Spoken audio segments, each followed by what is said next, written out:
समाज को भी प्रोत्साहित कर रही हैं। जो महिलाएं सदा उपेक्षा की नजर से देखी जाने वाली वस्तु मानी जाती थी, आज आत्मनिर्भर होकर अपने आप को समाज के सामने साबित कर रही हैं तथा अपना व्यवसाय प्रारंभ कर समाज के लिए एक मिसाल बन रही हैं। घर में 2 भाई थे, लेकिन हस्बैंड डेथ हो गए और उनका बड़ा भाई है। सब कोई है फैमिली, सिर्फ ससुर नहीं है। तो घर परिवार के लोग का मदद? हाँ, बहुत अच्छा है, मदद दिया। उन लोग ही काम करने के लिए, हम आगे बढ़ाने के उन लोगों का ही मंजूरी से ही हुआ है सब। तो दीदी, एक महिला आप हैं, आपके मतलब पति नहीं रहे तो सारी जवाबदेही कहें तो आपके कंधों पे आ गई। तो ऐसे में जब आप काम पकड़ ली तो जो जवाबदेही था कितना आसान हुआ? अगर आप काम नहीं पकड़ पाती तो कितना मुश्किल होता? जब आप काम पकड़ ली तो कितना आसान हुआ? हाल नहीं, घर वाला से सपोर्टिंग से ही हम आगे बढ़े हैं। नहीं बोल के नहीं, घर वाला सब अगर साथ नहीं देता तो अभी तक हम पहुंचते भी नहीं, क्योंकि ऑडिट का काम किए तो उस समय बच्चा छोटा भी था, उसको छोड़ के भी हम जाते थे और घर वाला सब बच्चा को भी देखभाल करते थे। घर वाला सब छोड़ दिए, करेंगे बोल के तभी हम ये वाला रोजगार कर पाए, नहीं तो नहीं होता। अगर हम आपके व्यक्तिगत जीवन की बात करते हैं, पढ़ाई लिखाई कितनी क्लास तक आपने? 9 तक हम पढ़े थे। 9 तक पढ़े थे। उस समय मम्मी पापा बुजुर्ग है ना, अपना तो भाई बहन नहीं है, तो शादी दे दिया। तो 2010 में शादी हुआ था, 2011 में लड़का हुआ था बेटा, और 2012 में वो डेथ हुई। तो दीदी, मन में ऐसा कभी लगा कि नहीं, अगर और पढ़ते तो मतलब कि ये दिन अभी देखा नहीं? हाँ, अभी ससुराल में मैट्रिक भी लिख लिए सर। मैट्रिक लिख ली। हाँ। तो इस कार्यक्रम के तहत आपने देखा कि किस तरह से रामगढ़ जिले की महिलाएं आज खुद को स्वावलंबी बना रही हैं। उसी के तहत आपने देखा कि पदम तांती जी भी आज खुद का किराना दुकान खोली हैं और बिना किसी के ऊपर निर्भर हुए आज खुद का पालन पोषण बिना डरे, बिना कुछ संकोच किए कर रही हैं। फिर से हम हाजिर होंगे अगले कार्यक्रम में, तब तक के लिए बने रहिए हमारे साथ। नमस्कार।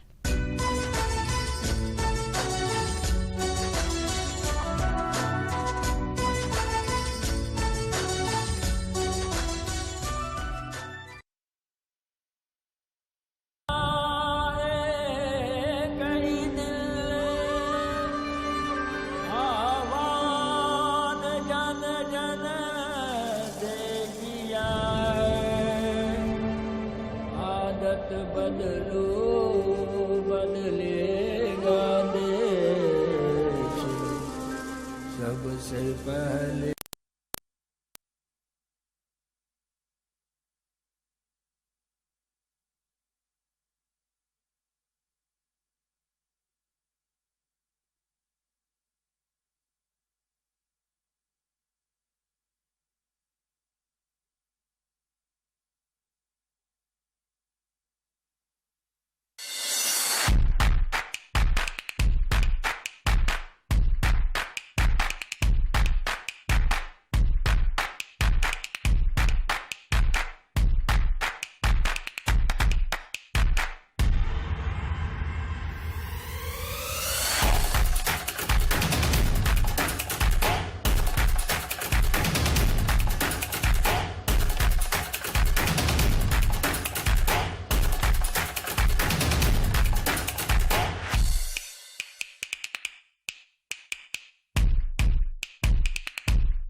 झारखंड विधानसभा का मॉनसून सत्र आज से शुरू। शोक प्रकाश के बाद सदन की कार्यवाही सोमवार पूर्वाह्न 11 बजे तक के लिए स्थगित।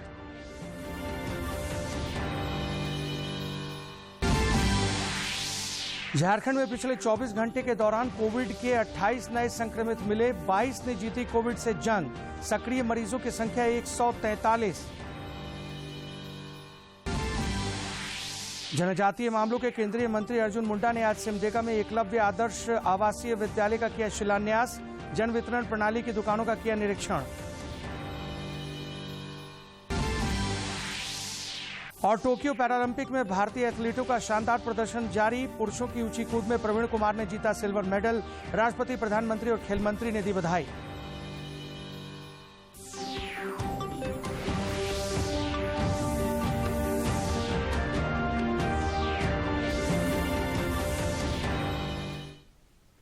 नमस्कार, खबरें झारखंड में आपका स्वागत है। इस वक्त की तमाम ताजा तरीन और अहम खबरों के साथ हाजिर हूं मैं राहुल शर्मा। और समाचारों में आगे बढ़ने से पहले ये संदेश। देश भर में 18 वर्ष से अधिक आयु के सभी लोगों के लिए सरकारी केंद्रों में निःशुल्क टीकाकरण अभियान चलाया जा रहा है। दूरदर्शन आप लोगों से अपील करता है कि कोविड रोधी टीका जरूर से लगवाएं। कोरोना महामारी के प्रति कोई भी लापरवाही न बरतें। जब तक आवश्यक न हो घर से बाहर न निकलें और इन आसान उपायों का पालन करें। मास्क लगाएं, 2 गज की सुरक्षित दूरी बनाए रखें, बार बार हाथ धोएं और चेहरा साफ रखें। कोविड से संबंधित जानकारी और मार्गदर्शन के लिए राष्ट्रीय हेल्पलाइन काम कर रही हैं। इनके नंबर हैं 011-2397-8046 और 1075। इसके अलावा राज्य हेल्पलाइन नंबर 104 डायल कर समस्या का त्वरित समाधान लिया जा सकता है। और अब समाचार विस्तार से। झारखंड विधानसभा का मानसून सत्र आज से शुरू हो गया।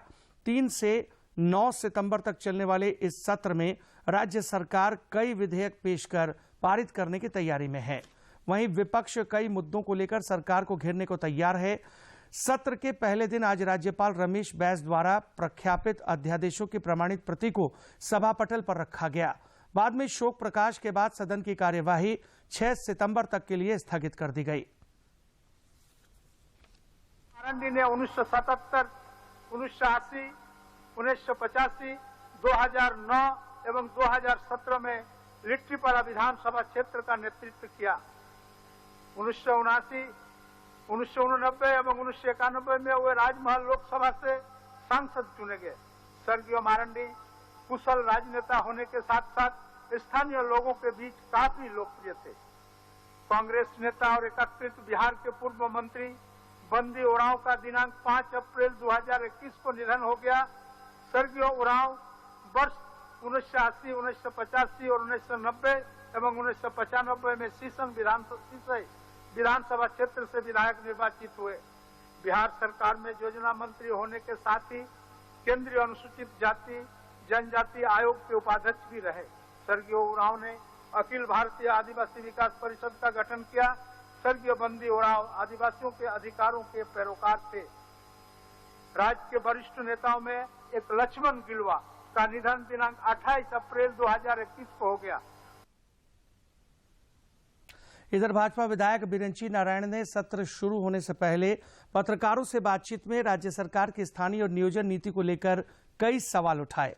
उन्होंने हिंदी भाषा की उपेक्षा किए जाने पर सरकार के निर्णय का विरोध किया।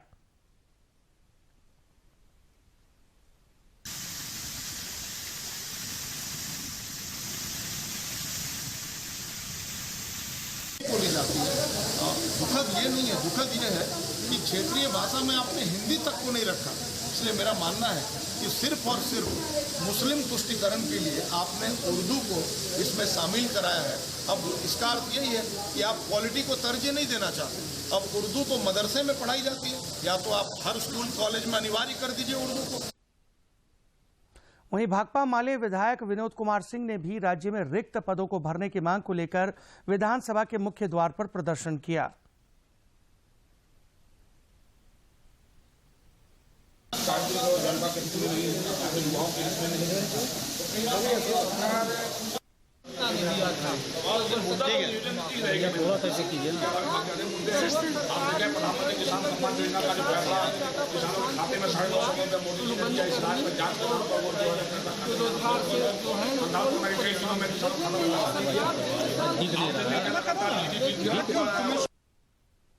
उधर निर्दलीय विधायक सरयू राय ने भी विधानसभा के मुख्य द्वार पर पत्रकारों से बातचीत में कई मुद्दों को सामने रखा। लिहाज से नहीं देखा जाए, जो हमारे संविधान नियम के प्रावधान के विपरीत होता है, उसमें संशोधन नहीं करेंगे, न्यायालय कोई भी चला जाएगा, और इसमें जो भी काम हुआ होगा वो काम प्रभावी हो जाएगा, बेकार हो जाएगा। तो इसलिए ऐसे संशोधित कर देना चाहिए।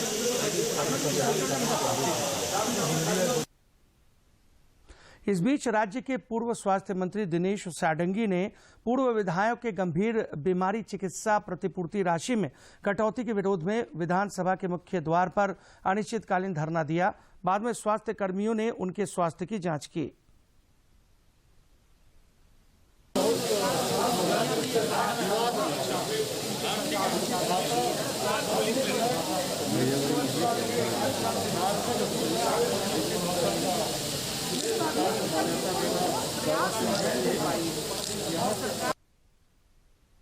विधानसभा के मानसून सत्र शुरू होने से पहले कल देर शाम मुख्यमंत्री आवास पर यूपीए विधायक दल की बैठक हुई। बैठक में मुख्यमंत्री हेमंत सोरेन के अलावा वित्त मंत्री रामेश्वर उरांव, आलमगीर आलम, मिथिलेश ठाकुर, जोबा मांझी और सत्यानंद भोक्ता समेत कई मंत्री और विधायक मौजूद थे।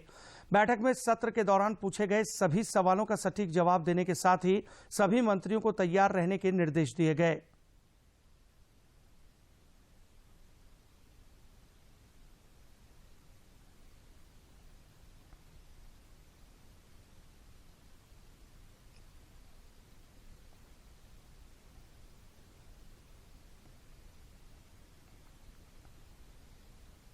मॉनसून सत्र को लेकर भारतीय जनता पार्टी के विधायकों की भी कल देर शाम एक बैठक हुई। बैठक में प्रदेश भाजपा अध्यक्ष दीपक प्रकाश, पार्टी विधायक दल के नेता बाबूलाल मरांडी और भाजपा के मुख्य सचेतक बिरंची नारायण समेत पार्टी के अन्य विधायक मौजूद थे। बैठक में नियोजन नीति, निकाय चुनाव नियमावली, विधि व्यवस्था और नेता प्रतिपक्ष समेत अन्य मुद्दों पर सरकार को घेरने की रणनीति बनाई गई।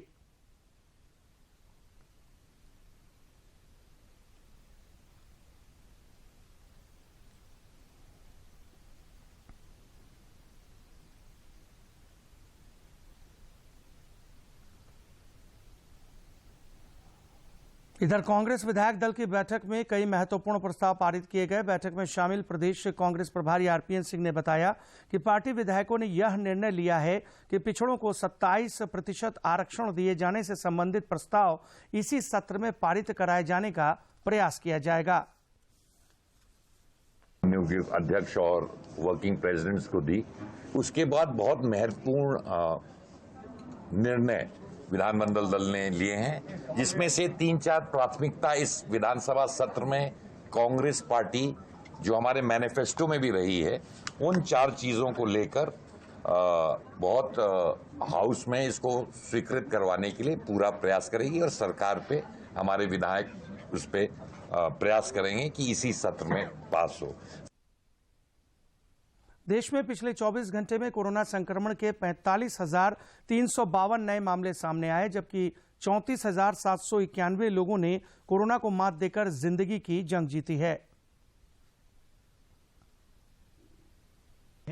स्वास्थ्य और परिवार कल्याण मंत्रालय के मुताबिक पिछले 24 घंटों में 45,352 नए मामले दर्ज किए गए। वहीं 34,791 मरीज उपचार कराकर स्वस्थ हो चुके हैं, जिसके बाद देश में रिकवरी रेट 97.45% हो गया है। इस समय देश में सक्रिय मामलों की कुल संख्या 3,99,778 है। झारखंड में कोरोना संक्रमित सक्रिय मरीजों की संख्या 143 है।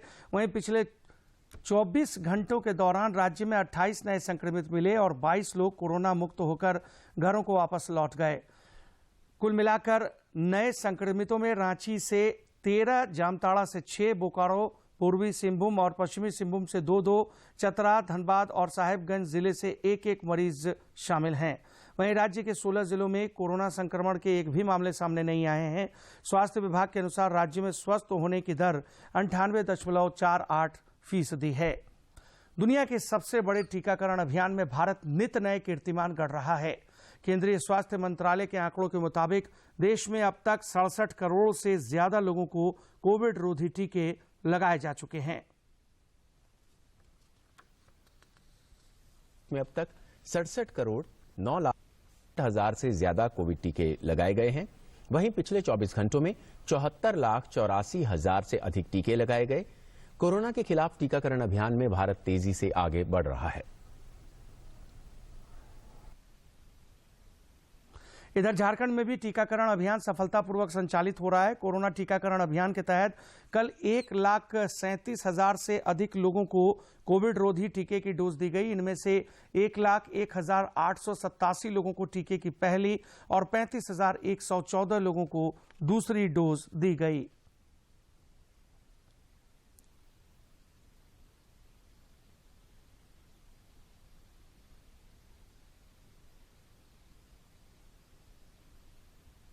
देवघर एम्स में ओपीडी सेवा शुरू होने के बाद यहां मरीजों को अब फायदा मिलने लगा है।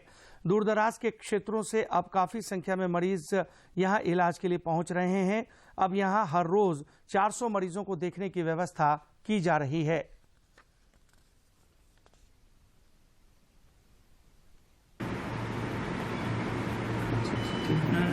www.amsdevghar.edu.in खोलेंगे तो माइक पर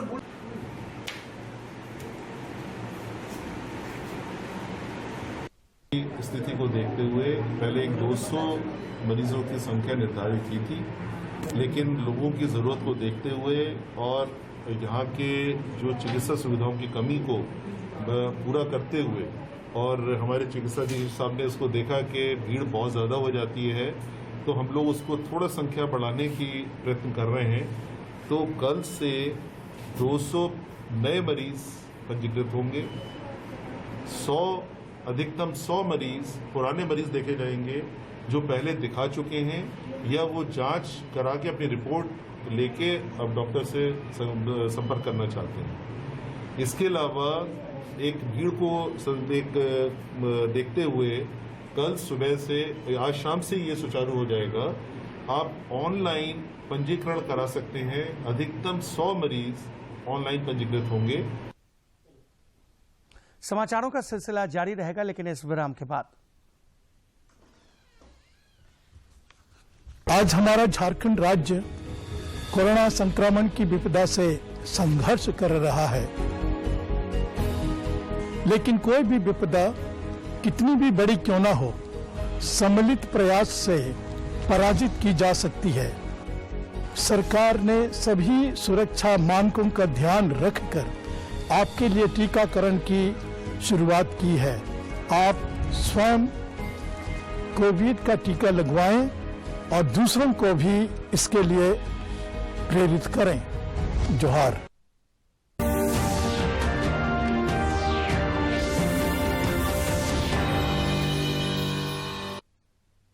विराम के बाद एक बार फिर से आपका स्वागत है। बढ़ते हैं खबरों की तरफ। जनजातीय मामलों के केंद्रीय मंत्री अर्जुन मुंडा ने आज सिमडेगा जिले के पाकरटांड प्रखंड में एकलव्य आदर्श आवासीय विद्यालय का शिलान्यास किया। इस दौरान अपने संबोधन में श्री मुंडा ने कहा कि यह विद्यालय प्रखंड के आदिवासी बच्चों के लिए वरदान साबित होगा। उन्होंने कहा कि हमारे होनहार भविष्य को निःशुल्क गुणवत्तापूर्ण शिक्षा मिलेगी। केंद्रीय मंत्री सिमडेगा दौरे के क्रम में प्रधानमंत्री गरीब कल्याण अन्न योजना के तहत कई जन वितरण प्रणाली की दुकानों का निरीक्षण भी कर रहे थे। इससे पहले कल श्री मुंडा ने जिले के अधिकारियों के साथ दिशा की बैठक की और विकास कार्यों को गति देने का दिशा निर्देश जारी किया। टोक्यो पैरालंपिक में भारतीय एथलीटों का शानदार प्रदर्शन जारी है। भारतीय एथलीट प्रवीण कुमार ने पुरुषों की ऊंची कूद में आज सिल्वर मेडल हासिल किया। के साथ एशियन रिकॉर्ड भी यहां पर बनाया है।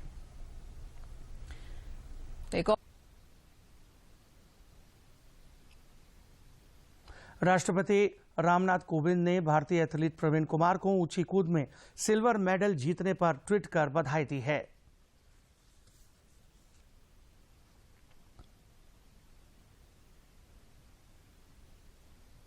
का शानदार प्रदर्शन एक नए एशियाई रिकॉर्ड के साथ पुरुषों की ऊंची कूद में आपका रजत पदक हर खेल प्रेमी भारतीय के लिए खुशी लेकर आया है। आपकी सफलता सभी नवोदित एथलीटों को प्रेरित करेगी। हार्दिक बधाई, आप नए मुकाम हासिल करते रहें। भारतीय एथलीट प्रवीण कुमार के सिल्वर मेडल जीतने पर प्रधानमंत्री नरेंद्र मोदी ने ट्वीट कर उन्हें बधाई दी है। ट्विटर संदेश में ओलंपिक में रजत पदक जीतने पर प्रवीण कुमार पर गर्व है। ये पदक उनको कड़ी मेहनत और अद्वितीय समर्पण का परिणाम है। उन्हें बधाई, उनके भविष्य के प्रयासों के लिए शुभकामनाएं। इधर केंद्रीय खेल मंत्री अनुराग सिंह ठाकुर ने भी भारतीय एथलीट प्रवीण कुमार को मेडल जीतने पर बधाई दी है।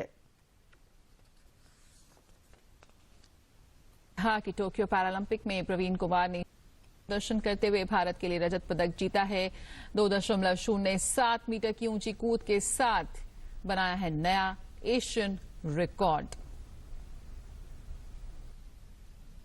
ओवल में भारत के साथ चौथे क्रिकेट टेस्ट मैच के दूसरे दिन आज इंग्लैंड पहली पारी में 3 विकेट पर 53 रन से आगे खेलना शुरू करेगा। भारत के लिए जसप्रीत बुमराह ने 2 और उमेश यादव ने 1 विकेट झटका है। इससे पहले इंग्लैंड ने टॉस जीतकर भारत को बल्लेबाजी के लिए आमंत्रित किया। भारत की टीम पहली पारी में 191 रनों पर आउट हो गई। कप्तान विराट कोहली 50 और तेज गेंदबाज शार्दुल ठाकुर 57 रन बनाकर आउट हुए। इंग्लैंड के लिए क्रिस वॉक्स ने 4 और ओली रॉबिन्सन ने 3 विकेट लिए। पहली पारी के आधार पर इंग्लैंड अभी भारत से 138 रन पीछे है।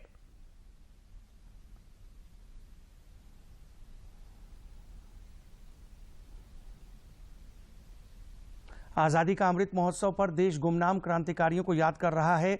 आजादी के सफर में आज इस खास रिपोर्ट के जरिए आइए जानते हैं स्वतंत्रता सेनानी कमलापति त्रिपाठी की जीवन यात्रा के बारे में।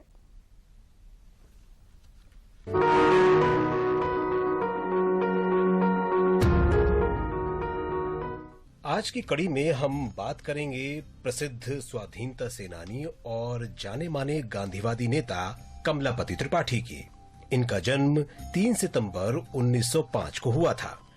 कमलापति त्रिपाठी ने हिंदी समाचार पत्र आज में पत्रकार के रूप में करियर की शुरुआत की और बाद में अपना अखबार संसार निकाला। वे 2 टैबलॉइड अखबारों के भी संपादक रहे। उन्होंने आज के उत्तर प्रदेश और तत्कालीन संयुक्त प्रांत में 1920 में असहयोग आंदोलन, 1930 में सविनय अवज्ञा आंदोलन और 1942 में भारत छोड़ो आंदोलन में हिस्सा लिया, जिसके लिए उन्हें कई बार जेल भी जाना पड़ा।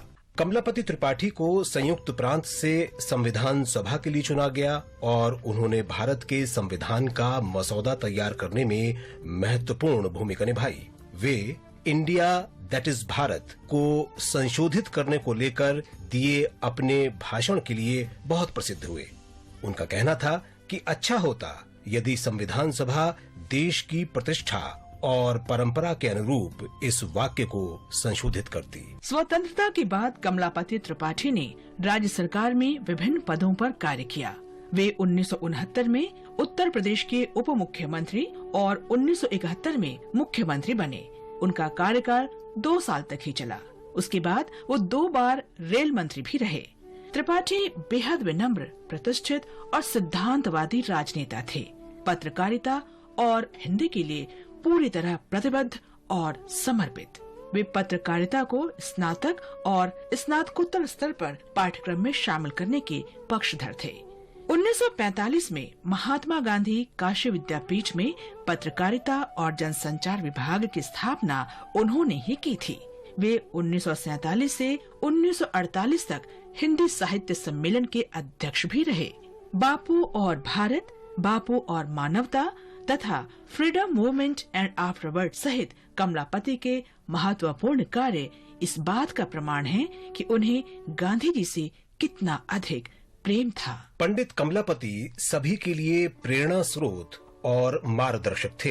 पारंपरिक प्रतिबद्धताओं को अक्षुण्ण रखते हुए आधुनिक युग की तेजी से बदलती स्थितियों के साथ जुड़े रहने की उनकी अनूठी खूबी बहुत प्रसिद्ध है।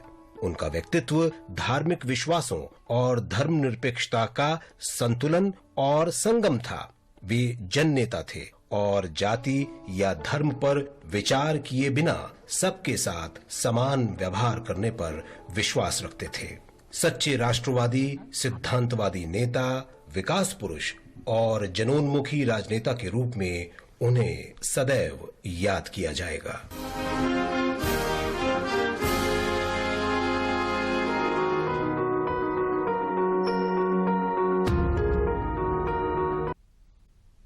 ग्रामीण क्षेत्र की महिला समूह को आत्मनिर्भर और स्वावलंबी बनाने के उद्देश्य से कृषि विभाग द्वारा महिला समूह के बीच कृषि यंत्रों का वितरण किया जा रहा है। जमशेदपुर में भी आयोजित एक समारोह में लाखों रुपए के कृषि यंत्रों और उपकरणों का वितरण महिलाओं के बीच किया गया। पूर्वी सिंहभूम जिले के ग्रामीण क्षेत्र में महिलाएं आत्मनिर्भर बन सके, इसे लेकर महिला स्वयं सहायता समूह द्वारा कई योजनाओं को धरातल पर उतारने का प्रयास किया जा रहा है। नया बसान गांव के कुमारडूबी आजीविका महिला संकुल संगठन की महिला सदस्य लता मुंडा का कहना है कि सरकार की इस योजना से ग्रामीणों को काफी फायदा मिलेगा। हमको ये ट्रैक्टर से सरकार के से बहुत अच्छा महसूस हो रहा है, क्योंकि हम लोग कुछ आगे बढ़ रहे हैं। महिला सब लोग कुछ उन्नति करेंगे। पहले तो ऐसा कुछ व्यवस्था नहीं था, पहले भी हम लोग समूह बना चुके थे लेकिन कुछ व्यवस्था नहीं था। हम लोग बहुत अच्छा फील्ड कर रहे हैं। मिनी ट्रैक्टर मिलने पर महिला समूह के सदस्यों ने ट्रैक्टर चलाकर अपनी खुशी को जाहिर। हुरलुंग गांव के कमल सखी मंडल के अध्यक्ष सुजाता रानी महतो का मानना है कि अब महिलाएं इन यंत्रों का उपयोग कर खेती बाड़ी में भी आगे बढ़ सकेंगी। अभी तो मतलब अच्छा लग रहा है कि हम लोग कृषि बढ़िया से कर पाएंगे और हम लोग को थोड़ा खर्चा भी कम होगा और क्या बोला मिल रहा है और मतलब कोशिश करेंगे कि आगे और भी बढ़िया हम लोग कर सकें। भू संरक्षण पदाधिकारी विजय कुमार ने कहा कि ग्रामीण क्षेत्रों में कृषि कार्य के लिए मजदूर मिलना एक बहुत बड़ी चुनौती होती है। ऐसे में इन यंत्रों के मिल जाने से कृषि कार्य को बढ़ावा मिलेगा, पलायन को रोका जा सकेगा। और जो है कि लेबर आज के डेट में मिलते नहीं, तो ऐसी स्थिति में सरकार की योजना है कि यहाँ पर tractors, ripper, power tiller and rotavator, इस तरह के जो इक्विपमेंट्स अभी जो किसानों को दिए गए हैं, उससे जो हमारे जो लेबर कंपोनेंट वाले जो पार्ट हैं वो बहुत मिनिमाइज हो जाएंगे। तो ऐसा हम लोग की उम्मीद है कि आने वाले कल में जो किसान जो बाहर चले जाते थे, पलायन कर जाते थे, वो अब ये पलायन भी बंद होगा और इनकी जो है आर्थिक उन्नति भी होगी। राज्य सरकार ग्रामीण क्षेत्र की महिलाओं को आत्मनिर्भर करने का भरसक प्रयास कर रही है। ऐसे में अब जरूरत है महिलाओं को आगे बढ़कर सरकार द्वारा इस योजना का लाभ उठाने की, ताकि वे स्वयं मजबूत होकर एक मजबूत स्थापना में अपनी सहभागिता सुनिश्चित करें। जमशेदपुर से राजेश कुमार लालदास की रिपोर्ट। दूरदर्शन झारखंड पर पल पल की खबरों से जुड़े रहने के लिए आप हमारे social media platform Twitter, Facebook और यूट्यूब से जुड़ सकते हैं, क्योंकि खबरों से जितना बाखबर रहना जरूरी है, उससे ज्यादा जरूरी है सटीक, संतुलित और निष्पक्ष समाचार। हमारा ट्विटर हैंडल और फेसबुक पेज है डीडी न्यूज झारखंड। आप हमें YouTube channel Jharkhand DD news पर भी देख और सुन सकते हैं।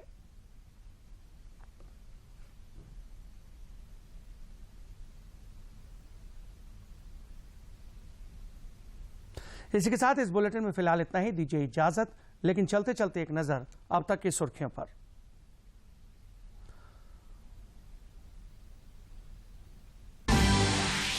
झारखंड विधानसभा का मानसून सत्र आज से शुरू। शोक प्रकाश के बाद सदन की कार्यवाही सोमवार पूर्वाह्न 11 बजे तक के लिए स्थगित।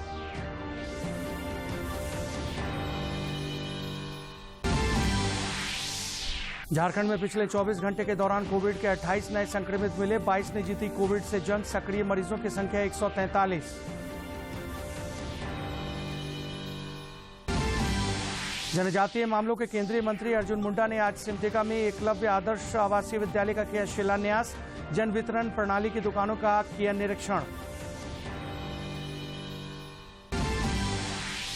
और टोक्यो पैरालंपिक में भारतीय एथलीटों का शानदार प्रदर्शन जारी। पुरुषों की ऊंची कूद में प्रवीण कुमार ने जीता सिल्वर मेडल। प्रधानमंत्री, राष्ट्रपति और खेल मंत्री ने दी बधाई।